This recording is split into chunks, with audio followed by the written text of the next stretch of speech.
আসসালামু আলাইকুম আপু ভাইয়েরা, চলে আসলাম নতুন আরেকটা ভিডিও নিয়ে। প্রতিদিন তো একই রকমের রান্না করি, আজকে একটু অন্যরকমের রান্না করব।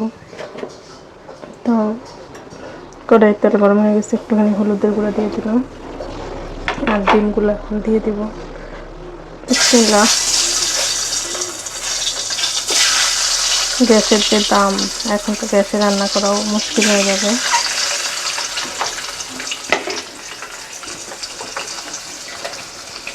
ডিমগুলো ভালো করে তেলে ভেজে নিতেছি, আর এখানে একটু বড়ার জন্য সব কিছু দিয়ে নিচ্ছি, চাউলের গুঁড়া টুড়ো সব দিয়ে নিচ্ছি। এগুলো মেখে নেব। কারেন্ট নাই, তার কারণে অন্ধকার দেখাইতেছে। ভাইয়েরা, স্ট্যান্ড না থাকার কারণে আর কি আমার এক হাত দিয়ে ধরে ধরে দিতে হয়, আর এক হাত দিয়ে ফোন ধরতে হয়, এটাই কষ্ট হয়। তার কারণে ডিম ভেজে তুলে নিচ্ছি, আর হচ্ছে বড়াগুলো দিলাম। আজকে এই বড়া দিয়ে রান্না করবো, ডিম দিয়ে। এটা থাকে নতুন একটা রেসিপি, জানি না কেউ করছেন কিনা, তবে আমার মাথায় আইডিয়া আসলো, তাই আজকে আমি এটা করার সিদ্ধান্ত নিলাম। এভাবে কখনো খাইও নি। এই ডাল দিয়ে আজকে ডিম দিয়ে রান্না করব, তো সাথে থাকেন। তো আপু ভাইয়েরা, যেহেতু রান্না করব এটা ডিম দিয়ে, তো আমার ভাজাটা হয়ে গেছে, এখন উঠাই নিব। এই তো আপু ভাইয়েরা, আমি 2টা আলু সিদ্ধ করে নিচ্ছি। এখানে 2টাই ছিল, এই ছোটো ছোটো। তো এই 2টা আমি এখন একটু ভেঙে নিব। আর মশলা কষানো হইতেছে, এর ভিতরে মশলা কষানোর ভিতরে দিয়ে দিব। তো ফিরে আসতেছি। এই তো আপু ভাইয়েরা, আলুটা আমি দিয়ে দিচ্ছি। একটু কষাই নিয়ে তারপরে আর কি একটু পানি দিয়ে দেবো। আমি আলুটা কষানোর পরে পানি দিয়ে দিচ্ছি। এখন এত পানি দিয়ে দিচ্ছি, আর কিছু বড়া এখন আমি একটু ভেঙে দিব। এত একটু ছোটো ছোটো টাইপ করে নিব। আপু ভাইয়া, আমি এতগুলো ভেঙে নিচ্ছি, আর 4টা রেখে দিলাম এমনি খাওয়ার জন্য।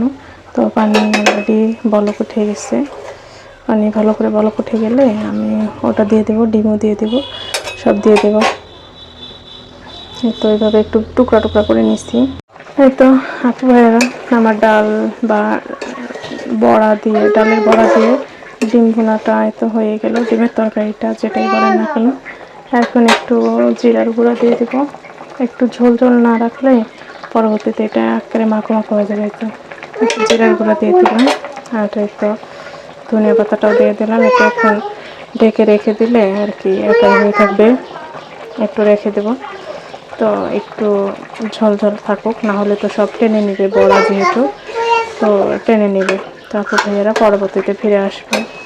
দেখেন হয়ে আসছে তরকারি, একবারে রেডি তরকারি। তো বড়াটা ভেজে নেওয়া, ডিম সিদ্ধ করে নেওয়া, ভেজে নেওয়া, তো বেশিক্ষণ লাগে না। তরকারি শুধু মশলা কষানোর পরে এই তো দিয়ে দিলেই হয়ে যায় আর কি। বলকটার সাথে সাথে নামাই নিলে হয়ে যাবে। এই তো দেখেন তরকারি ঝোল ফুটে গেছে, আর কতটা গাঢ় হয়ে গেছে। আর 2টা আলু সিদ্ধ দিছিলাম, তো দেখেন এটা এখন হয়ে গেছে আমার পুরো তরকারিটা।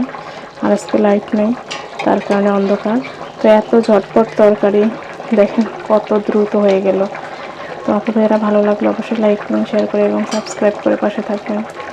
এই তো আপু ভাইয়েরা দেখেন, তখন তো আমি বেশি ঝোল রাখলাম না, এখন কি হয়ে গেছে, এত মাখো মাখো হয়ে গেছে। তো কীরকম লাগবে বলেন। দেখেন এতটাই মাখো মাখো হয়ে গেছে তরকারিটা। ডালটা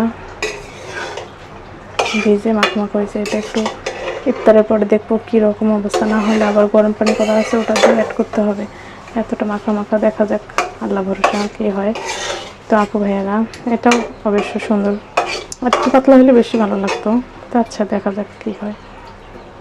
তো আপু ভাইয়েরা, সবাই একটু হলেও ট্রাই করতে পারেন, বা একবার হলেও ট্রাই করতে পারেন। তো সবাইকে অসংখ্য ধন্যবাদ ভিডিওটি দেখার জন্য।